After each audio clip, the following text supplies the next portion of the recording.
Hello everyone. Vijay academy Indore में आपका स्वागत है। तो आज की क्लास में हम बात करेंगे लेखांकन शब्दावली अकाउंटिंग टर्म्स के ऊपर। तो अब लेखांकन शब्दावली या अकाउंटिंग टर्म्स होती क्या है, इस पर बात समझते हैं पहले। तो देखिए, लेखांकन शब्दावली या अकाउंटिंग टर्म का मतलब अगर हम कहें तो हर एक वर्ड का अपना मीनिंग होता है, मतलब उसका एक मतलब होता है, उसके पीछे कई लॉजिक्स होते हैं और फिर वो वर्ड बनता है। तो अगर आपको कहीं भी वो वर्ड दिखेगा तो उसका मतलब आपको सारी चीजें समझ में आ जाएंगी कि क्या किसके बारे में बात हो रही है। जैसे अगर हम अपने सामान्य जीवन में बात करें तो ईश्वर का नाम अगर हम लें, तो ईश्वर के नाम जैसे ही हमारे सामने आता है तो हमारे दिमाग में एक पूरी छवि बन जाती है उनकी, है ना। तो ऐसे ही अकाउंटिंग टर्म का मतलब यहाँ पर ये होता है, शब्दावली का मतलब, ताकि उस शब्द का मतलब क्या है पूरे अकाउंट्स में ये बताने की कोशिश करता है अकाउंटिंग टर्म की, मतलब क्यों इस शब्द का उपयोग किया। जैसे अगर हम सबसे पहला शब्द लें, क्या लें, पूंजी, कैपिटल। तो अब जैसे ही हमारे दिमाग में कैपिटल आती है, पूंजी आती है, तो उसके दिमाग में हमारी एक छवि बन जाती है कि कैपिटल का मतलब क्या हुआ, पूंजी का मतलब क्या हुआ। पूंजी का मतलब ये हुआ कि जो स्वामी लाए होंगे पैसे और उन्होंने व्यापार में लगाया होगा, है ना। तो ऐसे ही हर एक शब्द को प्रॉपरली अकाउंट्स में डिफाइन किया गया है। उन शब्दों को हम पढ़ेंगे एक एक करके, ताकि जब आने वाले समय में जब आप कभी भी इन शब्दों को कहाँ देखेंगे, इन शब्दों को अपने अकाउंट्स में देखेंगे कहीं पर भी, तो आपको समझ में आ जाएगा कि इस शब्द का मतलब क्या है। मतलब अकाउंटिंग टर्म, अकाउंटिंग लेखांकन शब्दावली पढ़ने के बाद, समझने के बाद, आप मैं अगर कहूं तो ये कहूंगा कि आपकी अकाउंट पर अपनी समझ और अच्छी हो जाएगी। आपकी जो अकाउंट को समझने की समझ है या अकाउंट को देखने की समझ है वो और ज्यादा गहरी हो जाएगी और ज्यादा अच्छी हो जाएगी जब आप इन सब अकाउंटिंग टर्म को समझ लेंगे। तो अ, चलिए शुरू करते हैं। तो एक एक शब्द को लेते जाते हैं और उनका मतलब समझते जाते हैं और आगे बढ़ते जाते हैं। तो सबसे पहला शब्द जो हमारे सामने आ रहा है वो क्या आ रहा है, वो आ रहा है कैपिटल, पूंजी। तो अब पूंजी क्या होती है, तो देखो पूंजी का मतलब क्या होता है, इसको हम एग्जाम्पल से लेते हैं और फिर नीचे पढ़ते जाते हैं। तो पूंजी का मतलब समझने के लिए हम एक एग्जाम्पल लेते हैं कि जैसे ये है एक पर्सन जिनका नाम है मिस्टर अमित। ठीक है, ये अमित है।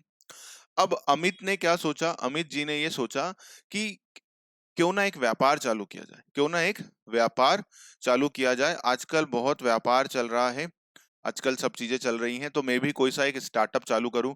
हर जगह स्टार्टअप चालू हो रहे हैं, तो मैं भी एक स्टार्टअप चालू करता हूं, अपना एक व्यापार चालू करता हूं।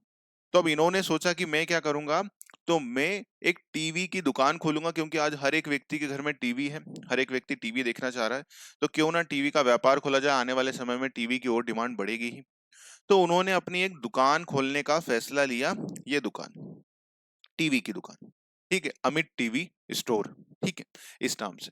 तो अब भैया ये दुकान जो खोलेंगे ये अमित जी, ये दुकान, तो अब इस दुकान को खरीदने के लिए भी पैसे होना चाहिए या इसको रेंट पर लेने के लिए पैसा होना चाहिए।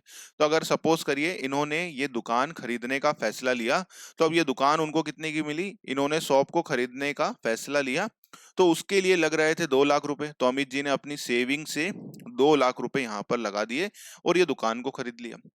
अब दुकान किसकी खरीदी है उन्होंने, दुकान किस लिए खरीदी है, तो दुकान खरीदी है टीवी के लिए, इसमें टीवी बेचेंगे। तो अब भैया टीवी भी खरीद के लाएंगे ताकि कस्टमर जब आए तो उसको टीवी दिखा सके। तो वो गए और अलग अलग कंपनियों की, एलजी की, सोनी की, है ना, पैनासोनिक की, वीडियोकॉन की, और ऐसी सब तरह की टीवियां वो लेकर के आए। और कितने की टीवी खरीद के लाए, तो 5 लाख रुपए की वो टीवी खरीद के लाए मार्केट से, ठीक है। और टीवी रखने का फर्नीचर बनाया, यहाँ पर ऐसा फर्नीचर बनाया जहाँ पर टीवी लगाई जाएगी, ये सब चीजें हैं। तो उसकी उनको फर्नीचर बनाने की जो कॉस्ट आई, वो फर्नीचर खरीद के लाए। वो फर्नीचर कितने का पड़ा उन्हें, वो फर्नीचर पड़ा 1 लाख रुपए का, ठीक है। और थोड़ा छोटे मोटे खर्चों के लिए और वर्किंग कैपिटल उन्होंने रखी, तो अपने पास कैश रख लिया थोड़ा सा इस व्यापार के लिए। कितना, इस व्यापार के लिए 50,000 रुपए का कैश भी रख लिया। तो अब अमित जी ने ये सारे काम करे हैं। क्या करा है सबसे पहले, तो सबसे पहले अमित जी ने 2 लाख रुपए की तो शॉप खरीदी, उसके बाद 5 लाख रुपए का मार्केट से माल खरीद के लाए, और 1 लाख रुपए का फर्नीचर बनवाया ताकि जिन पर टीवी लगे यहाँ पर ऐसा फर्नीचर बनवाया, और 50,000 रुपए अपने पास कैश में रखे। तो ये सारे पैसे लगाए किसने हैं, ये सारे पैसे लगाए हैं इसने, मतलब अमित जी ने। इसमें लगाए हैं ये सारे पैसे, तो ये सारे पैसे लगाए हैं अपने इस व्यापार में, जो उनका प्लान है कि टीवी का व्यापार खोला जाए। तो अब ये अगर हम टोटल करेंगे कितनी, 2 और 5, 7 लाख, 8 लाख, 8.5 लाख। ये 8.5 लाख रुपए क्या है? ये 8.5 लाख रुपए अगर हम किन की नजर से देखेंगे, अमित जी की नजर से देखेंगे तो अमित जी ने पैसा लगाया, और व्यापार की नजर से भी देखेंगे तो व्यापार के लिए क्या है? कैपिटल है। क्या है? पूंजी है। मतलब इतने पैसे। अब देखिए, अगर कोई व्यक्ति भी, नॉर्मल व्यक्ति भी अगर पूछे अमित जी से जाकर के कि अरे अमित जी आपने टीवी की दुकान खोली है, कितना खर्चा आ गया, तो वो यही टोटल करेंगे और बोलेंगे, क्या बोलेंगे कि अरे टीवी की दुकान खोलने में भैया मेरे को 8.5 लाख रुपए का खर्चा आ गया है अभी तक, है ना। यही हमसे बोलते हैं एक नॉर्मल व्यक्ति में।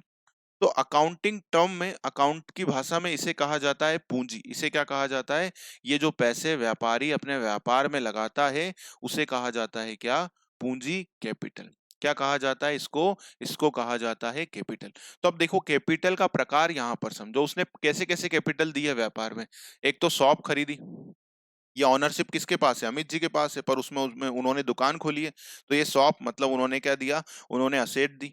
फिर क्या लेकर के आए? वो टीवी लेकर के आए, तो ये क्या है? माल है ना, माल है, मटेरियल है ये। फिर क्या है? फर्नीचर, अगेन फिक्स असेट से। और क्या दिया? कैश दिया।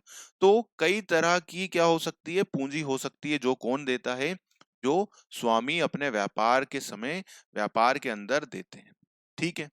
तो ये पूंजी किसने लगाई है? ये पूंजी लगाई है अमित जी ने। ठीक है। तो समझ में आया पूंजी का कंसेप्ट पूरा।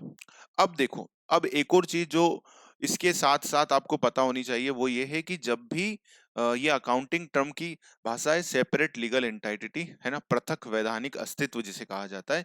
तो पृथक वैधानिक अस्तित्व की अवधारणा क्या कहती है? पृथक वैधानिक अस्तित्व की अवधारणा ये कहती है कि ये जो व्यापारी है, मतलब अमित जी हैं, ये एक अलग व्यक्ति है, इसको एक अलग माना जाए, इसको अलग एंटाइटी माना जाए, और व्यापार को एक अलग एंटाइटी माना जाए। ठीक है, अलग एंटाइटी माना जाए। तो जो पैसे अमित जी ने यहाँ पर दिए हैं, अभी क्या क्या अमित जी ने लगाया है? अमित जी ने लगाए हैं, शॉप खरीदी है, टीवी के पैसे लगाए हैं, फर्नीचर लगाया है, और कैश। तो ये जो 8.5 लाख रुपए हैं, इसको क्या माना जाएगा? इस व्यापार की नजर से, टीवी के व्यापार की नजर से इसको दायित्व माना जाएगा। क्या माना जाएगा? दायित्व, लाइबिलिटी माना जाता है। तो ये बात आप ध्यान रखिएगा। तो इसको क्या माना जाता है? इसको दायित्व माना जाता है, इसको लाइबिलिटी मानते हैं हम। किसके अनुसार? सेपरेट लीगल एंटाइटी के अनुसार। अब उसको मैं और एक्सप्लेन कर देता हूं क्योंकि कंसेप्ट इंपॉर्टेंट है। ये पूरा कंसेप्ट समझ में आया? कैपिटल वाला एकदम, इसमें कोई डाउट नहीं होगा। तो जो जो पैसे एक व्यापारी अपने व्यापार में लगाता है, या जो भी चीजें वो अपने व्यापार को देते हैं, वो सारी चीजें क्या बोली जाती हैं? वो सारी चीजों को हम बोलेंगे कैपिटल। ठीक है। अब अब एक और बात है, जो सेपरेट लीगल एंटिटी की बात है, तो वो उसको यहीं पर ही डिफाइन कर देते हैं। अब इसको ऐसे देखो, सेपरेट लीगल एंटिटी को, कि जिसमें क्या कहा जाता है? व्यक्ति और उसका व्यापार, दोनों को क्या माना जाता है? अलग माना जाता है। मतलब इस व्यक्ति को एक माना जाएगा और उसके व्यापार को एक अलग व्यक्ति माना जाएगा। तो एग्जाम्पल के लिए हम व्यापार को एक व्यक्ति का नाम दे देते हैं यहाँ पर। मतलब हम एक व्यक्ति, व्यापार नहीं रखते व्यापारी का, यहाँ पर एक व्यक्ति रख देते हैं। कि अब इनका नाम है, क्या है? इनका नाम है अमित, और इनका नाम क्या है? मिस्टर अजय। सेपरेट पर्सन मानने का मतलब क्या है? कि हम व्यापार को क्या मान ले? एक व्यक्ति मान ले। तो अब सोचिए, अम, अमित जी ने अजय को 5 लाख रुपए दिए। अभी व्यापार को भूल जाइए, आपकी व्यापार जैसी कोई चीज है इसको भूल जाइए। आप इसको मानिए कि अजय जी है। अमित ने अजय को 5 लाख रुपए दिए। क्या दिए? कैश में 5 लाख रुपए दिए कि अजय भाई ये लो, तुम व्यापार चालू कर रहे हो ना, ये मेरे से 5 लाख रुपए ले जाओ। तो अजय जी ने बोला थैंक यू भाई, थोड़े से अगर तुम्हारी जान पहचान हो तो मुझे कोई असेट भी दिला दो। तो अमित जी ने बोला मेरे घर है ना, मेरे पास एक शॉप रखी हुई है, वो शॉप भी तुम ही ले लो, वो शॉप भी तुम ही ले लो, तुम अपनी दुकान वहां पर खोल लो। तो इन्होंने अपनी 2 लाख रुपए की शॉप भी दे दी। 5 लाख कैश तो दिया ही दिया, 2 लाख की शॉप भी दे दी। अजय जी ने फिर थैंक यू बोला अमित जी को कि थैंक यू भाई, बहुत अच्छा काम कर रहे हो। ऐसा करो, कोई जान पहचान वाला हो तो थोड़ी टीवी, मेरे को टीवी की दुकान ही खोलना है, तो मेरे पास टीवी तो है नहीं, मार्केट से खरीद के लाऊंगा, मेरी अभी इतनी पहचान नहीं है ना, तो मेरे पास इतने पैसे हैं, तुम्हारी जान पहचान हो तो दिला दो। अमित जी ने बोला बिल्कुल जान पहचान है, अमिताभ बच्चन के बाद मेरा ही नाम अमित ज्यादा फेमस है। तो उन्होंने इनको टीवी भी दिला दी। कितने की टीवी दिला दी? वापस से 5 लाख रुपए की टीवी दिला दी। ये किसने दिलाई? अमित जी ने अपने ऊपर लेकर के, कि भैया मेरे को दे दो टीवी, मैं आपको पैसे चुकाऊं। तो आज अमित जी ने कितने पैसे दिए हैं अजय को? 12 लाख रुपए। कितने पैसे दिए हैं? 12 लाख रुपए। तो क्या अब कल से अमित जी ये बोल नहीं सकते कि भैया अजय देखो मैंने 12 लाख रुपए का सामान दिया है, ये देख ये चीजें दे दी हैं मेरे को। अमित जी पैसे नहीं मांगेंगे क्या अजय जी से? बिल्कुल मांगेंगे। तो बस ऐसे ही व्यापार से भी क्या होता है, व्यापार से भी व्यक्ति पैसे मांगता है। क्यों? क्योंकि दोनों अलग अलग माने गए हैं। इसीलिए जब कोई व्यापारी जो कैपिटल लगाता है, किसमें? व्यापार में कैपिटल लगाते हैं, तो उसको ऐसे देखो कि अजय जी को हमने इतने सारे पैसे दिए तो अजय जी से मांगेंगे। वैसे ही हम व्यापार से भी क्या मांगते हैं? पैसे मांगते हैं। इसीलिए देखेंगे आप कि जब बैलेंस शीट हम बनाते हैं, जब बैलेंस शीट बनाते हैं, टी कॉलम बैलेंस शीट ले लेते हैं, तो देखिए यहाँ होती है लाइबिलिटी और यहाँ होती है असेट। तो टी कॉलम बैलेंस शीट में कैपिटल कहाँ आती है? कैपिटल लाइबिलिटी साइड आती है। क्यों लाइबिलिटी साइड आती है? क्योंकि ये व्यापार को क्या माना गया है? अलग व्यक्ति माना गया है। जैसे अभी हमने अजय को माना है ना, जैसे अभी हमने अजय को माना, ऐसे ही व्यापार को भी अलग मानेंगे। तो ये अमित जी अजय से जैसे पैसे मांगते हैं, वैसे ही व्यापार से पैसे मांगते हैं। इसलिए जब भी देखिएगा आप व्यापार की बैलेंस शीट बनती है तो कैपिटल कहाँ आती है? लाइबिलिटी साइड आती है। उसका लॉजिक ये है। समझ में आया concept? Separate legal entity concept समझ में आया? ऐसा होता है। तो समझ में आया, इसीलिए इसको लाइबिलिटी साइड लिखते हैं। ठीक है, तो ये पूरा कंसेप्ट समझ में आया, पूंजी समझ में आई, सेपरेट लीगल एंटिटी समझ में आई, अजय जी का कंसेप्ट समझ में आया। अब अजय जी के ऊपर लिख दीजिए व्यापार। इसको क्या लिख दीजिए? व्यापार। ठीक है, तो ये पूरा कंसेप्ट क्लियर हुआ। ध्यान रखना एग्जाम का फेवरेट है ये क्वेश्चन, सेपरेट लीगल एंटिटी और कैपिटल। सबसे ज्यादा एग्जामिनर को अगर सबसे ज्यादा अगर कंसेप्टों में प्यार है तो वो सेपरेट लीगल एंटिटी से प्यार है। एग्जामिनर पूछ लेते हैं, कभी भी पूछ लेते हैं, है ना। तो ये ध्यान रखना, इसलिए दोनों चीजों को एक साथ समझाने की कोशिश करी है मैंने, और मुझे उम्मीद होगी कि आपको चीजें समझ में आई होंगी। समझ में आई पूंजी? अब जो लिखा है हम उसको पढ़ते जाएंगे। अब जो समझा है हमने एग्जाम्पल से, बस वही बातें यहाँ पर थ्योरी में लिखी है, अब हम पढ़ते जाएंगे। ठीक है, चलिए तो पढ़ते जाते हैं। आ जाइए। देखिए, व्यवसाय के स्वामी द्वारा व्यवसाय के प्रारंभ करने पर जो धन, रोकड़ और अन्य संपत्ति। अब धन में क्या दिया था? जैसे अभी हमारा इससे पहले एग्जांपल था, 50,000 रुपए हमने कैश दी थी, वो है ना, कैश दी थी रोकड़ में। और क्या दी थी? अन्य संपत्ति। जैसे अभी हमने 2 लाख की शॉप दी थी, और क्या दिया था? फर्नीचर बनवाया था, टीवी खरीद के लाए थे। में लगाया जाता है, उसे क्या कहते हैं? उसे पूंजी कहते हैं। तो क्या कहेंगे? उसको कैपिटल कहेंगे। व्यवसाय में पूंजी लाभ अर्जन के उद्देश्य से लगाई जाती है। किसके लिए लगाई जाती है? ये सारा जो खर्चा अमित जी व्यापार में लगा रहे हैं पैसा, क्या समाज सेवा के लिए कोई व्यवसाय खोलता है? नहीं सर, प्रॉफिट कमाने के लिए करते हैं, है ना। तो ये प्रॉफिट कमाने के लिए ही उन्होंने किया है। व्यवसाय लाभ का वह भाग जो व्यवसाय से निकाला जाता है। अब देखिए, जो लाभ में जब प्रॉफिट होगा ना, तो उसे निकाला निकाला नहीं जाता है, सॉरी निकाला नहीं गया, तो उससे क्या होगी? पूंजी में वृद्धि करता है। किस में होती है वो? उससे क्या होती है? कैपिटल में वृद्धि होती है। अब कैसे होती है वृद्धि, तो उसको भी समझ लेते हैं। तो एक ये पॉइंट आपका ध्यान में आ जाएगा। तो देखिए यहां पर, अब देखिए इसको, यहाँ पर क्या हुआ? ये अमित जी आ गए। अब अमित जी ने 5 लाख रुपए अपने व्यापार में लगा दिए। ये व्यापार टीवी का चालू कर लिया उन्होंने। यहाँ पर उन्होंने 5 लाख रुपए लगाए। ठीक है, 5 लाख रुपए का उन्होंने क्या खरीदी? टीवी खरीदी। अब क्या करेंगे? वो टीवी बेचेंगे लोगों को। ये कस्टमर आ गया उनके पास, है ना, ये कस्टमर आ गए। अब इन कस्टमर ने क्या करा? टीवी खरीद के ले गए। तो टीवी खरीद के ले गए, तो ये 5 लाख का माल कोई 5 लाख में तो बेचेगा ना, ऑब्वियस सी बात है, इस पर प्रॉफिट कमाएंगे। तो उन्होंने ये 5 लाख का माल कितने में बेच दिया? इन लोगों को 6 लाख रुपए में बेच दिया। तो ये टीवी 6 लाख रुपए की खरीद के लेगा, और इनको रिटर्न में क्या करा होगा? इन्होंने 6 लाख रुपए कैश में दे दिए होंगे। ठीक है, तो अब 5 लाख की मटेरियल गया, 6 लाख रुपए आ गए, 1 लाख रुपए का क्या हो गया? 1 लाख रुपए का प्रॉफिट हो गया। 1 लाख रुपए का प्रॉफिट हो गया। तो अब ये प्रॉफिट किसके कारण हुआ? ये कैपिटल के कारण। ये व्यापार किसका? इस व्यापारी का है। तो क्या होगा? जो भी प्रॉफिट आएगा, जो भी प्रॉफिट आएगा, ठीक है, जो भी प्रॉफिट आएगा, यहां पर लिख लेते हैं।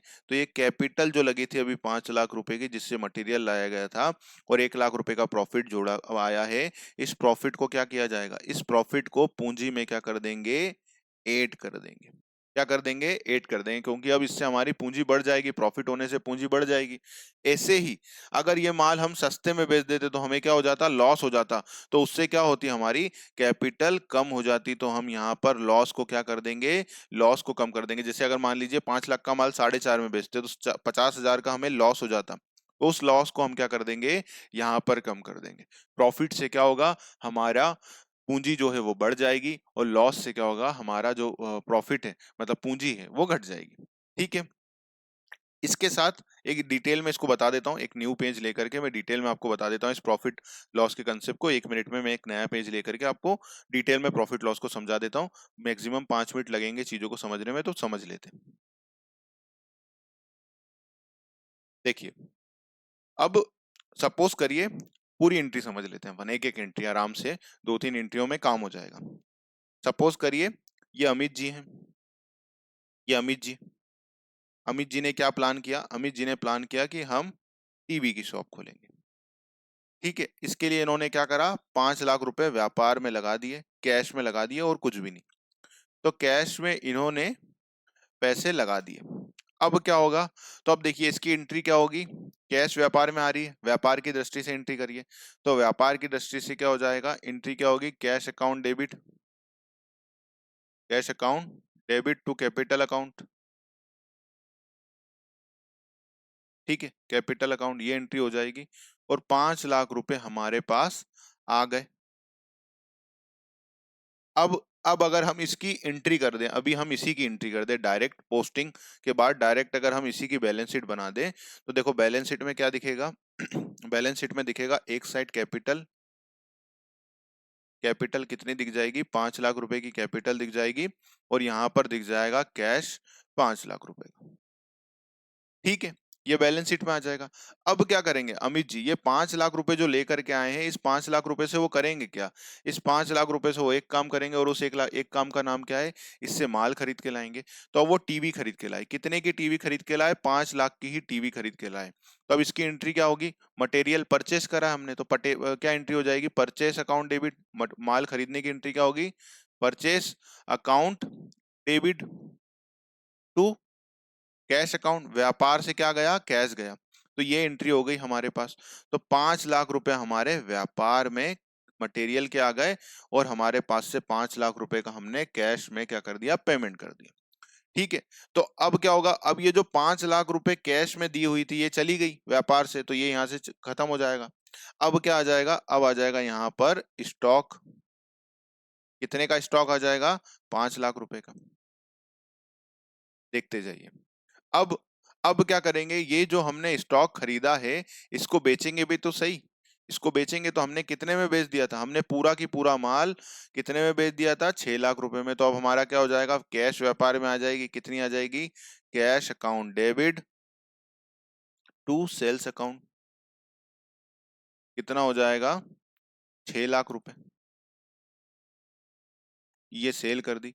अब अगर हम इसका ट्रेडिंग अकाउंट बना ले, देखो ट्रेडिंग अकाउंट भी बना लेते हैं यहाँ पर, ट्रेडिंग अकाउंट है ना, ये ट्रेडिंग अकाउंट बना लिया हमने। ट्रेडिंग अकाउंट में इधर क्या आ जाएगा, ओपनिंग स्टॉक 0 था, एक सेकंड रुको थोड़ा बड़ा बना लेता हूँ। तो trading and profit and loss account, समझते जाइए, पूरा समझ लेते हैं। ओपनिंग स्टॉक क्या था, ओपनिंग स्टॉक क्या था, नील था, कुछ था ही नहीं सर, तो ये आ गया। परचेस कितना करा, परचेस करा था सर हमने, कितने का खरीदा परचेस, तो 5 लाख रुपए का, ये 5 लाख लिख लिया। सेल कितने का करा, सेल करा सर 6 लाख रुपए का, क्या कुछ बचा नहीं, पूरा की पूरा माल बेच दिया 6 लाख में। तो क्लोजिंग स्टॉक क्या आएगा, क्लोजिंग स्टॉक भी नहीं लाएगा। और कोई खर्चे थे सर, बस यही खर्चे। अब देखो यही खर्चे, तो ये आ गया, कितना आ जाएगा, ग्रॉस प्रॉफिट, ग्रॉस प्रॉफिट आ जाएगा 1 लाख रुपए। ठीक है, ये 1 लाख रुपए ग्रॉस प्रॉफिट आ गया, ये ट्रेडिंग अकाउंट बंद हो गया। अब क्या होगा, इसी ग्रॉस प्रॉफिट को हम यहाँ लिखेंगे, कितना, 1 लाख रुपए। और इसमें से खर्चे माइनस करेंगे, कुछ खर्चे हैं क्या, नहीं कुछ खर्चे हैं। तो यहाँ पर नेट प्रॉफिट भी कितना आ जाएगा, नेट प्रॉफिट भी आ जाएगा 1 लाख रुपए। अब ये 1 लाख रुपए क्या होगा, अब 1 लाख रुपए क्या होगा, अब देखो अब क्या हुआ, अब इस 1 लाख रुपए को देखो, यहाँ पर से हमारे पास से स्टॉक गया, स्टॉक कितने का गया, 5 लाख रुपए का। और क्या हो जाएगा, इसकी बजाय क्या आ गया, 6 लाख रुपए की हमारे पास कैश आ गई, 6 लाख रुपए की क्या आ गई हमारे पास, कैश आ गई। तो ये कैश कितनी हो गई, अब हमारे पास 6 लाख रुपए की। और जो नेट प्रॉफिट है, जो नेट प्रॉफिट है, ये नेट प्रॉफिट है, ये नेट प्रॉफिट को हम क्या करते हैं, असेट में जोड़ देते हैं, हमारी जो कैपिटल है उसमें जोड़ देते हैं। तो ये रही हमारी कैपिटल। और देखो यहाँ पर हमने नेट प्रॉफिट को जोड़ दिया, प्रॉफिट होने से क्या होता है, हमारी कैपिटल बढ़ जाती है। देखो क्यों, क्योंकि पहले क्या थे, 5 लाख रुपए थे, अब 6 लाख रुपए हमारे पास भी आ गए। और ये सारा प्रॉफिट किसका है, ये सारा प्रॉफिट है व्यापारी का, क्योंकि वही तो व्यापार कर रहा है। तो ये हमने कर दिया और ये एंट्री कर दी। अब देखो क्या हो गया, डेबिट असेट का टोटल कितना आ रहा है 6 लाख रुपए, कैश आ गई, और इधर का टोटल भी कितना आ रहा है 6 लाख रुपए। समझ में आया? पूरा मैंने आपको एंट्री से लेकर के उसकी बैलेंस शीट तक सब बता दिया।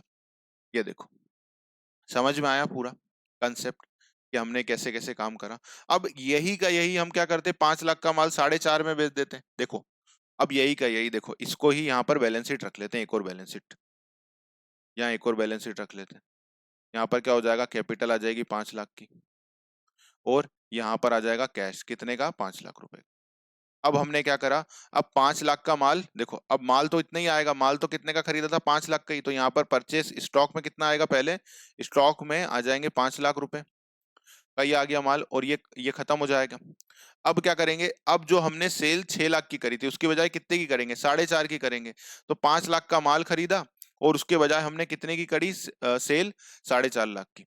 तो देखो यहाँ पर 4.5 लाख की सेल होगी। तो अब होगा क्या, उसका उसका इम्पेक्ट क्या होगा, 5 लाख रुपए का माल बेचा है 4.5 में, तो यहाँ पर क्या आ जाएगा, ग्रॉस ग्रॉस लॉस कितने का आ जाएगा, 50,000 रुपए का। तो हमारे पास आएंगे कितने सेल करने से, कैश में पैसा कितना आएगा, 4.5 ही आएगा, माल 4.5 में बेचा। तो यहाँ से 5 लाख का माल गया, 4.5 लाख रुपए कैश आएंगे, और 50,000 का क्या हो जाएगा, लॉस हो जाएगा। तो ये लॉस भी क्या हो जाएगा, ग्रॉस लॉस आ जाएगा। यहाँ पर अब जो नेट प्रॉफिट आया था इधर नेट लॉस हो जाएगा, कितने का आ जाएगा, 50,000 रुपए का लॉस हो जाएगा। और ये 50,000 रुपए का लॉस क्या करेंगे, कैपिटल में से लेस कर देंगे। तो हमने ये लेस कर दिया, इसमें से कितना इधर का टोटल आया, इधर का टोटल आया 4.5 लाख रुपए, इधर का भी टोटल आया 4.5 लाख रुपए। समझ में आया? समझ में आया पूरा कंसेप्ट? देखो ये समझ में आया पूरा एक एक कंसेप्ट। उम्मीद होगी आपको समझ में आया होगा। आगे और पढ़ लेंगे, है ना? तो इसमें कोई दिक्कत नहीं है। हमने 2-3 जगह डिस्कस होता है तो इसलिए दिक्कत नहीं है। और मैंने आपको पूरी एंट्री से लेकर के उसकी बैलेंस शीट तक सब बता दिया कि देखो कैपिटल में प्रॉफिट होता है तो जोड़ते हैं, तो उसके पीछे क्या है, जोड़ते क्यों है, क्योंकि हमारी कैपिटल बढ़ रही है, हमारा प्रॉफिट है। प्रॉफिट किसका है, प्रॉफिट कैपिटल क्यों बढ़ाई जाती है, क्योंकि जो भी प्रॉफिट है वो किसका, अल्टीमेटली तो इस व्यक्ति का है ना, जिसने व्यापार चालू किया है। ये सारा प्रॉफिट किसका होगा, इस व्यक्ति का होगा, क्योंकि यही तो जोखिम उठा रहा है। इसीलिए क्या किया जाता है, जो प्रॉफिट होता है उसको जोड़ दिया जाता है। उसको क्या कर दिया जाता है, जोड़ दिया जाता है। प्रोप्राइटरशिप की जब भी हम बैलेंस शीट बनाते हैं तो उसमें इसमें जोड़ दिया जाता है, क्योंकि सारा की सारा प्रॉफिट किसका होता है, सारा की सारा प्रॉफिट इस व्यक्ति का होता है। समझ में आ गई बात, कंसेप्ट समझ में आई? जब भी हम कहीं भी बैलेंस शीट बनाएंगे तो सारा का सारा प्रॉफिट क्या कर देंगे, कैपिटल में जोड़ देंगे। समझ में आ गई बात? पूरा कंसेप्ट क्लियर हुआ, है ना? अब चलिए, तो कैपिटल पूरी तरह से क्लियर है, अब आगे बढ़ते हैं फटाफट से। देखिए, तो अन्य शब्दों में संपत्तियों का दायित्व पर आधिक्य पूंजी कहलाता है। संपत्तियों का दायित्व पर आधिक्य जो है उसको पूंजी कहते हैं। तो संपत्तियां कैसी है, संपत्तियों का दायित्व पे जो आधिक्य होता है, जैसे अगर मान लो हमारी असेट है, असेट असेट का किस पर आधिक्य, किस पर आधिक्य, लाइबिलिटी पर आधिक्य। इसको अगर हम मैथमेटिक्स में लिखेंगे तो कुछ इस तरह से लिख सकते हैं कि असेट ज्यादा है, लाइबिलिटी कम है। तो जैसे देखो, यहाँ पर हमारी असेट कितनी आ गई, यहाँ पर हमारी असेट आ गई 5 लाख रुपए की, ठीक है। और लाइबिलिटी, लाइबिलिटी कितनी है हमारी, हमारी लाइबिलिटी जो है वो 4 लाख रुपए। तो कितनी अधिक है, असेट, असेट 1 लाख रुपए ज्यादा है। तो ये 1 लाख रुपए जो असेट ज्यादा है इसको ही क्या बोलेंगे, इसको बोलेंगे कैपिटल। ये ध्यान रखना, क्वेश्चन इस पर आ जाता है कई बार, ये फॉर्मूला पर ही क्वेश्चन आ जाता है डायरेक्ट, है ना, निकालने को दे देते हैं, है ना।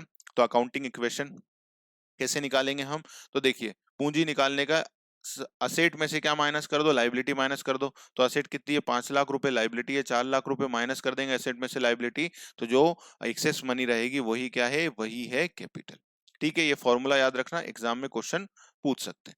स्वामी द्वारा लाभ कमाने के उद्देश्य से व्यवसाय में लगाई गई धनराशि, रोकड़ और संपत्ति, जैसे अभी हमने ऊपर एग्जांपल में समझा, वो तो कैश भी ला सकते हैं या क्या लगा सकते हैं, कुछ असेट भी लगा सकते हैं, तो उसे क्या बोलते हैं, उसे पूंजी कहा जाता है। व्यवसाय में लाभ होने पर पूंजी में क्या होती है, पूंजी में वृद्धि होती है। ध्यान रखिएगा, ये क्वेश्चन एग्जाम में पूछा जाता है। व्यवसाय में लाभ होने में क्या होती है, पूंजी में वृद्धि होती है, तथा व्यवसाय में हानि होने पर पूंजी में क्या होती है, पूंजी में कमी होती है। ये बात ध्यान रखना, लाभ होने में क्या होगा, वृद्धि होगी, और हानि होने में क्या होगा, पूंजी में कमी आएगी। पृथक अस्तित्व की अवधारणा के अनुसार, जो हमने सबसे पहले समझी थी, पृथक अस्तित्व की अवधारणा, ये बात ध्यान रखना, मोस्ट आईएमपी पॉइंट है ये, मोस्ट आईएमपी पॉइंट है। मोस्ट आईएमपी पॉइंट मार्क करिएगा इस बात को, एग्जाम में क्वेश्चन पूछते हैं यहाँ से।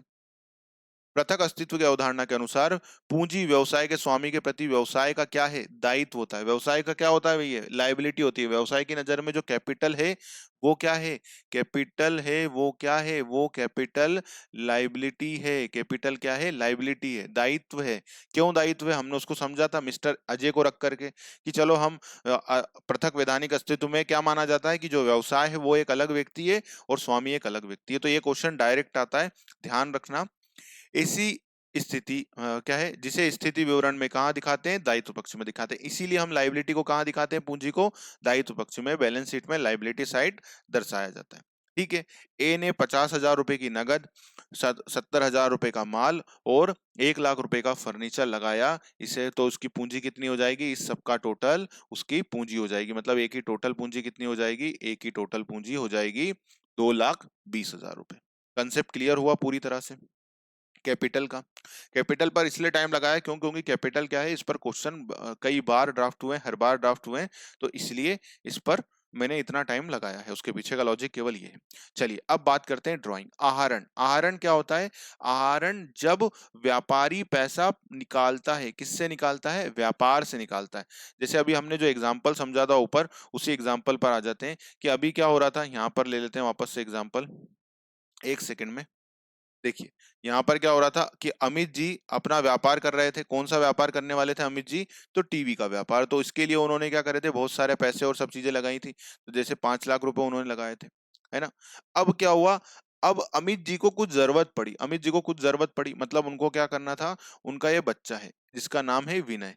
अब विनय, विनय जो है, ये विनय, विनय की क्या भरनी है, उनको स्कूल फीस भरनी है।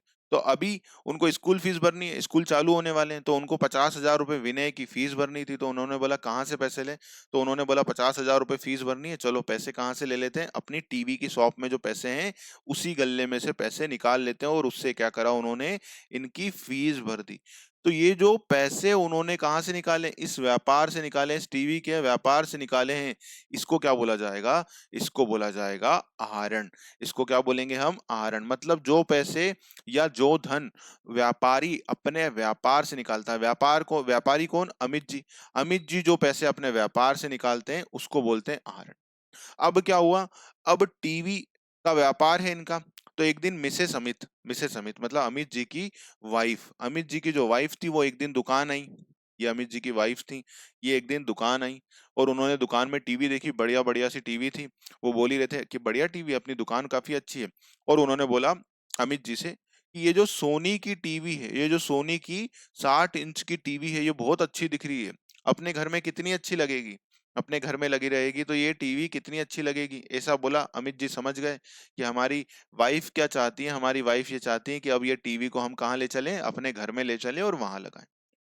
तो अब जो टीवी व्यापारी ने अपनी घर के लगाने के लिए ले गए कि हमें, हमारी वाइफ को पसंद आ रही है, तो ये जो 60 इंच की टीवी उसने अपने व्यापार से अपने घर में लगाने के लिए ले गए हैं, इस टीवी को भी क्या माना जाएगा, ये जो टीवी वो निकाल कर ले गए हैं अपनी वाइफ के लिए, वो या खुद के लिए, तो ये टीवी जो उन्होंने व्यापार से ली है अपने निजी प्रयोग के लिए, इसको भी क्या बोला जाएगा, इसको भी बोला जाएगा ड्राइंग। इसको भी क्या बोलेंगे हम, इसको भी बोलेंगे हम ड्राइंग। तो आहरण का मतलब समझ में आया कि जब व्यापारी पैसा लगाता है तो वो पूंजी है, और जब वो पैसा या गुड्स या जो भी चीजें, मतलब जब जब व्यापारी कुछ भी अपने निजी प्रयोग के लिए व्यापार से निकालेगा, जैसे अभी उसने टीवी ले ली, बच्चे की फीस भरने के लिए 50,000 रुपए ले लिए, वाइफ की इच्छा पूरी करने के लिए उन्होंने एक टीवी अपने घर में लगा ली, तो ये सब किस कैटेगरी में आएगा, ये सब आहरण की कैटेगरी में आएगा। ठीक है, ध्यान रखना, एग्जाम में क्वेश्चन बनते हैं, कई बार ऐसा क्वेश्चन पूछ लेते हैं, वो केस स्टडी बना करके क्वेश्चन पूछ लेंगे कि ऐसा करा व्यापारी ने, व्यापारी टीवी का व्यापार करता था, उसने अपने एक रिश्तेदार को फ्री में टीवी दे दी, उसको भी हम आहरण मानेंगे। ठीक है, क्यों, क्योंकि वो अपने निजी इंटरेस्ट के लिए ले रहा है, अपनी वाइफ के लिए, वाइफ की इच्छा के लिए उसने क्या करा, टीवी निकाल ली, तो ये क्या है, ये आहरण आएगा। कई बार एग्जामिनर क्या करेंगे, एक बार तो डायरेक्ट क्वेश्चन आएंगे, डायरेक्ट क्वेश्चन भी आप आइडेंटिफाई कर जाएंगे। इतनी बातें सुनने के बाद जो इनडायरेक्ट क्वेश्चन, जिसको बोलते हैं केस स्टडी वेट क्वेश्चन, तो वो भी आप बना लेंगे। समझ में आ गई, तो इसको क्या बोलते हैं, इसको बोलते हैं आहरण। चलिए अब पढ़ेंगे, अब चीजें आपको आराम से समझ में आएंगी। देखिए, व्यवसाय के स्वामी द्वारा व्यवसाय में निजी उपयोग के लिए, पर्सनल यूज जिसको क्या बोलते हैं, जिसको बोलते हैं पर्सनल यूज, पर्सनल यूज के लिए पर्सनल यूज के लिए, उपयोग के लिए माल। माल, अब माल का मतलब यहाँ पर क्या होता है? माल का मतलब जो व्यापारी काम कर रहा है। जैसे अभी हमारे अमित जी क्या बेच रहे हैं? टीवी। तो उन्होंने टीवी अपने घर के लिए, अपनी वाइफ को समझ में आ गई सोनी की टीवी, वो ले गए घर। तो ये क्या है? माल निकाला उन्होंने। या रोकड़। रोकड़ अभी क्या निकाली थी? अपने बच्चे विनय की फीस भरनी थी। कितनी भरनी थी? 50,000 रुपए फीस भरनी थी, तो वो फीस निकाल ली। के लिए आहरण या निजी व्यय कहते हैं। तो इसको क्या बोलते हैं? आहरण या पर्सनल एक्सपेंसेस कहते हैं। तो कभी ऐसा भी दे पर्सनल एक्सपेंसेस, तो उसको भी आहरण माना जाएगा। पर्सनल एक्सपेंसेस से मैं एक और बात बता देता हूँ जो आपको ध्यान में रखना, ये वाला भी कंसेप्ट ले लेते हैं, है ना? कई बार क्वेश्चन एग्जामिनर इस प्रकार से पूछ लेते हैं, तो ध्यान रखिएगा। अब अमित जी, अमित जी क्या आते हैं? अमित जी की जो शॉप है, जो शॉप खोली उन्होंने, कहाँ खोली है? 40 किलोमीटर दूर खोली है। और अमित जी के पास एक बढ़िया सी कार है।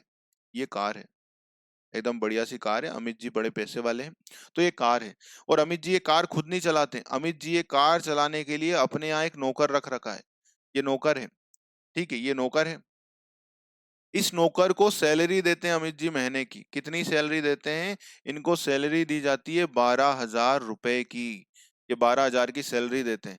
और ये काम क्या है? इसका काम है अमित जी को शॉप छोड़ना, फिर वापस आते हैं, फिर क्या करते हैं? इनके बच्चे को, विनय को, विनय को कहाँ छोड़ के आते हैं? विनय को स्कूल छोड़ने जाते हैं, कोचिंग छोड़ने जाते हैं, वाइफ को मार्केट जाना होता है, तो ये करते हैं।